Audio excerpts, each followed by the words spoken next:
Nicolas Châteauneuf qui nous apporte son éclairage. Regardez. Il faut se faire à l'idée, le thermomètre va continuer à augmenter pendant des décennies, voire des siècles.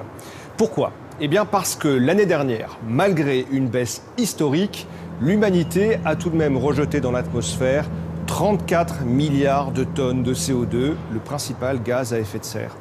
Qu'est-ce que ça représente ? Eh bien pour avoir une idée, voici le volume d'une tonne de CO2. Cela remplit une bulle de 10 mètres de diamètre. Un Français en rejette en moyenne 5 par an. À l'échelle mondiale, chaque seconde, l'humanité relâche 1080 tonnes de CO2 dans l'atmosphère. Un sacré geyser de bulles. Et depuis que je vous parle, cela représente 40 000 tonnes, assez pour ensevelir la Tour Eiffel. La baisse de 2020, même importante, ne va pas effacer d'un coup les 30 dernières années de hausse massive des émissions mondiales de CO2. Alors où en sommes-nous ? Pour limiter le réchauffement à 2 degrés, l'humanité doit rester en dessous d'un certain quota d'émissions. Or, nous avons déjà relâché 70% de ce quota dans la nature. C'est l'héritage de 150 ans de civilisation industrielle. Nous avons donc encore le droit d'émettre 30% de ce quota.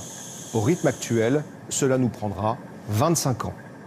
En supposant que l'on puisse alors arrêter d'un seul coup les industries, les moteurs à essence, les centrales électriques à charbon et tout le reste.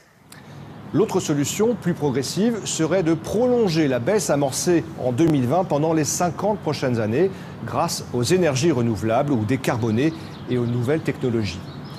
2021 est donc une année cruciale dans la lutte contre le réchauffement.